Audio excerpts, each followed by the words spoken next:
Hello everyone, my self Mahesh Chandra Kushwaha और हम इस लेक्चर में कवर करने वाले हैं Kohlberg theory of moral development in children. कहने का मतलब क्या हुआ कि एक बच्चा अपने बर्थ स्टेज से और एडल्ट होने तक जो कुछ भी सीखता है इस दौरान, उसके बारे में बात करेंगे कि किस किस स्टेज पे वो सीखता है और कैसे सीखता है।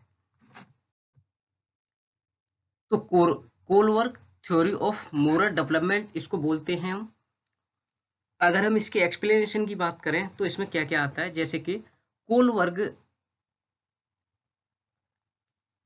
ए theory of moral development which postulate the moral reasoning passed through 6 stage. यानी कि कोलवर्क थ्योरी क्या बोलती है कि कोई भी बच्चा जब सीखता है तो वो 6 स्टेज से सीखता है, यानी कि 6 स्टेज से होकर गुजरता है वो।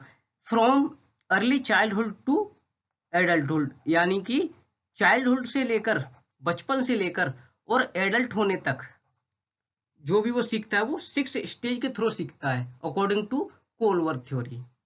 इनका यह मानना है कि एक बच्चा जो है वो 6 स्टेज के थ्रू सीखता है, यानी कि 6 स्टेज होती हैं। Kohlberg stage are sorted into 3 level. अब इन्होंने क्या किया कि 6 तो स्टेज हो गई, अब उन 6 स्टेजों को इन्होंने 3 पार्ट में डिवाइड कर दिया। कहने का मतलब क्या हुआ कि प्री कन्वेंशनल मोरालिटी में, यानी कि प्री कन्वेंशनल, कन्वेंशनल से पहले का कन्वेंशनल मोरालिटी, और पोस्ट कन्वेंशनल, यानी कि कन्वेंशनल की ही बात हो रही है, कन्वेंशनल से पहले, कन्वेंशनल के दौरान और कन्वेंशनल के बाद। ईच स्टेज, यानी कि ईच स्टेज इन्वॉल्व ए मोर एडवांस लेवल।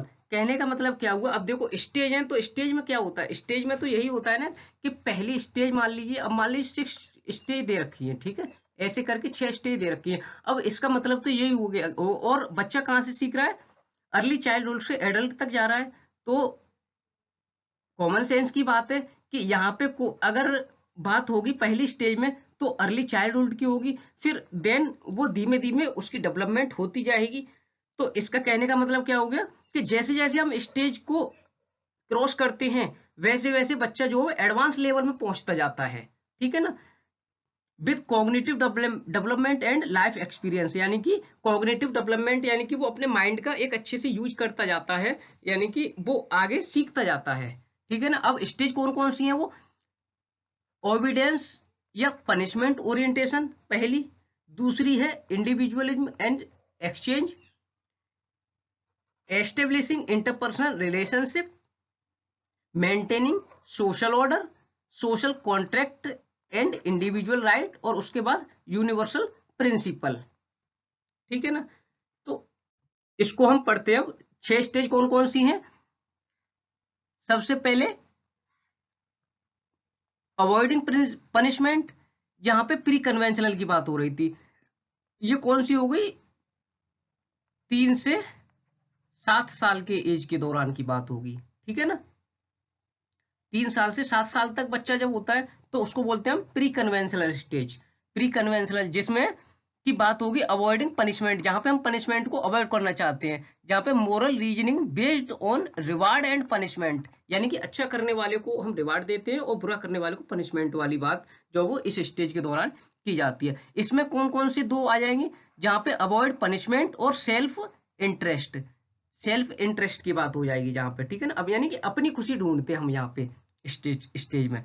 अब कन्वेंशनल की बात होगी तो जहां पे कन्वेंशनल में 8 से 13 साल के दौरान की बात होती है, जहां पे moral reasoning based on external ethics, जहां पे एक्सटर्नल एथिक्स आ जाते हैं, जैसे कि गुड बॉय एटीट्यूड, हमारे एटीट्यूड की बात आ जाती है, और लॉ एंड ऑर्डर मोरलिटी की बात होती है यहाँ पे कन्वेंशनल में, ठीक है ना। उसके बाद अब 8 से 13, यानी कि 13 साल का जब बच्चा हो जाता है तो उससे जब क्रॉस करता है 13 साल को तो वो एडल्ट स्टेज में पहुंच जाता है अकॉर्डिंग टू कोलवर्क थ्योरी, ठीक है ना। तो यहाँ पे क्या है, पोस्ट कन्वेंशनल बोलेंगे हम इसको। पोस्ट कन्वेंशनल बोलेंगे तो moral reasoning based on personal ethics, जहाँ पे हम पर्सनल एथिक्स यानी खुद से सीखते हैं यहाँ पे, ठीक है ना, पर्सनल हम अपने एक्सपीरियंस को लेकर चलते हैं यहाँ पे, जहाँ पे सोशल कॉन्टेक्ट की बात होगी और प्रिंसिपल की बात होगी, ठीक है ना। नेक्स्ट करते हैं, देखो यहाँ से और अच्छे से क्लियर होगा आपको कि सबसे पहले प्री मोरल स्टेज थी, जिसको हम प्री कन्वेंशनल बोल रहे थे, ठीक है ना, प्री कन्वेंशनल बोल रहे थे, और इसको कन्वेंशनल, और इसको ये क्या प्रिंसिपलेट, यानी कि इसको हम पोस्ट कन्वेंशनल बोल रहे थे, ठीक है ना, पोस्ट कन्वेंशनल, ठीक है ना। अब अगर हम इसकी बात करें तो देखो वहां पे क्या था, 6 स्टेज थी और 3 पार्ट में डिवाइड कर दी थी उन्होंने, 6 2 2 2 करके, ठीक है ना। तो पहली 2 स्टेज जो कि पनिशमेंट, अवॉइडेंस एंड ओबीडेंस हमने पढ़ा था, और एक्सचेंज ऑफ फेवर, ठीक है ना। तो इसमें क्या था, देखो पनिशमेंट की बात करें हम तो make moral decision strictly on the basis of self interest, यानी कि हम अपने इंटरेस्ट के हिसाब से ही यहाँ पे स्ट्रिक्टली डिसीजन लेते हैं, ठीक है ना। Disobey rule if can do without getting catch, ठीक है ना।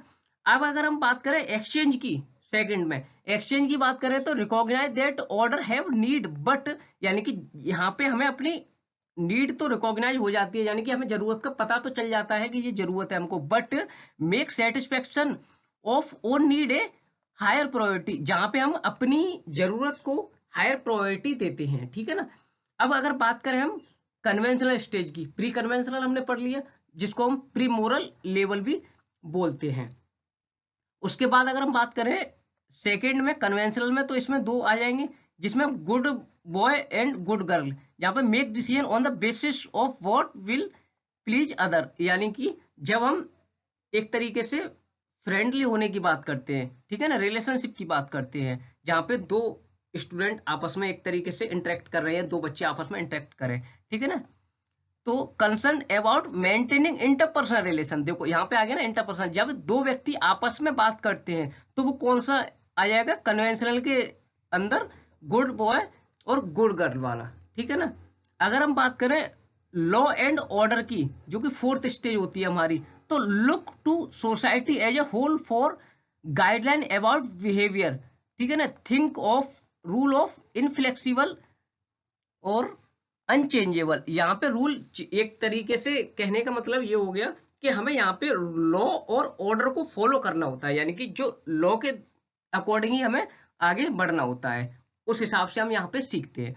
अब अगर हम बात करें पोस्ट कन्वेंशनल या प्रिंसिपलेट लेवल की, तो जहाँ पे social contact, 5th social contact की में क्या आएगा कि recognise that rule are social agreement that can be change when necessary, यानी कि हमें सोसाइटी के हिसाब से चेंज होना पड़ता है, ठीक है ना, वो बात हो रही है यहाँ पे, यानी कि हमारी जरूरतों के हिसाब से। यूनिवर्सल एथिकल प्रिंसिपल की अगर हम बात करें 6 में, तो other to a small number of abstract principle that transcend specific concern rule concrete rule answer to a inner concise. यहाँ पे अगर हम बात करें तो एक तरीके से हम इसको बोल सकते हैं कि रिफ्लेक्टिव लेवल हो गया ये, ठीक है ना, रिफ्लेक्टिव थिंकिंग मान सकते हैं इसको। यहाँ पे हम फ्रीली जो वो एक तरीके से एक्सपीरियंस की बात करते हैं, ठीक है ना। इधर पढ़ लेते हैं एक बार, ओबीडियंस और पनिशमेंट में एज क्या होती है, एज रेंज इन फैसी, ठीक है ना, यानी कि no difference between doing the right things and avoid punishment, जहां पे कोई डिफरेंस नहीं होता, ठीक है ना। अगर हम बात करें सेकंड की सेल्फ इंटरेस्ट की, तो प्री स्कूलिंग की बात होती है, pre schooling interest shift to reward rather than punishment, यानी कि जहां पे हमारा इंटरेस्ट केवल रिवार्ड को देखना होता है, ना कि पनिशमेंट को, ठीक है ना। Effort is make to secure greatest benefit for oneself, यानी कि हम अपने आप को यहाँ पे एक अच्छा बेनिफिट, यानी कि ग्रेटेस्ट बेनिफिट की बात जो वो हम यहाँ पे करते हैं, ठीक है ना। अब कंफर्मिटी एंड इंटरपर्सनल अकॉर्ड की बात करें हम, ठीक है ना, तो ये भी स्कूल लेवल हो गया, वो प्री स्कूलिंग हो गया, ये स्कूल लेवल हो गया, ठीक है ना। जहाँ पे गुड बॉय और गुड गर्ल की बात थी ना, effort is made to secure approval and maintain friendly relations with other, जहां पे 2 लोग आपस में इंटरेक्ट करते हैं, तो वो कौन सा हो गया, कंफर्मिटी एंड इंटरपर्सनल अकॉर्ड, जो कि स्कूलिंग स्टेज की बात होती है, ठीक है ना। अथॉरिटी एंड स्कूल अदर की बात करें, हम ऑर्डर की बात करें, अथॉरिटी एंड स्कूल की, जहाँ पे स्कूल एज की बात होगी। ओरिएंटेशन टुवर्ड फिक्स रूल, जहाँ पे फिक्स रूल होता है पहले से। The purpose of morality is maintaining the social order, यानी कि सोशल ऑर्डर को हमें यहाँ पे मेंटेन करके चलना होता है, ठीक है ना। इंटरपर्सनल अकॉर्ड इज, जहाँ पे interpersonal accord is expanded to include the entire society, जहाँ पे सोसाइटी को लेकर तो चलेंगे हम, बट यहाँ पे जो रूल्स रेगुलेशन है ना उसके हिसाब से चलना होगा हमें, ठीक है ना। अब अगर बात करें फिफ्थ में, तो देखो यहाँ पर नंबरिंग में मिस्टेक है। फर्स्ट, ये सेकंड होगा, ये थर्ड होगा, और ये फोर्थ होगा, ये फिफ्थ होगा, और ये सिक्स होगा, ठीक है ना। ऐसे दे रखी है। अब अगर हम बात करें सोशल कॉन्टेक्ट की, तो यहाँ पे टीन एज की बात होगी, म्यूचुअल बेनिफिट, यानी कि जब जहाँ पे हम, अब ऊपर तो आपने पढ़ा होगा, इससे पहले वाली स्टेज जो हमने पढ़ी है वहां पे, कि हम अपने सेल्फ इंटरेस्ट की बात कर रहे थे। देखो पहले इसमें सेकंड में था ना कि वन सेल्फ, यहाँ केवल हम अपना बेनिफिट देख रहे थे। बट अगर हम सोशल कॉन्टेक्ट की बात करते हैं तो यहाँ पे म्यूचुअल बेनिफिट, यानी कि सबके बेनिफिट की बात होगी। Reciprocity, moral right and legality right are not always the same, यानी कि कहने का मतलब क्या होगा, देखो इससे पहली स्टेज में क्या है कि रूल्स रेगुलेशन के हिसाब से चलना होगा जो फिक्स है पहले से। अब सोशल कॉन्टेक्ट में क्या है कि ऑलवेज ही सेम नहीं रहती हर समय स्थिति जो है, ठीक है ना। तो जहां पे हम utilitarian rule that make life better for everyone, जहां पे हम अकॉर्डिंग टू सिचुएशन चलते हैं, ठीक है ना। और यूनिवर्सल प्रिंसिपल, जहां पे एडल्टहुड की बात आ रही है, जहां पे रिफ्लेक्टिव लेवल हमने बताया था, जहां पे morality is based on principle transmit mutual benefit, जहां पे एक तरीके से मान सकते हैं कि सारी चीजें एक सबके लिए सेम है, ठीक है ना। यूनिवर्सल प्रिंसिपल की बात हो रही है। आई होप लेक्चर आपको अच्छा लगा होगा। लेक्चर अच्छा लगा आपको तो लाइक कीजिए, चैनल को सब्सक्राइब कीजिए। Thank you so much.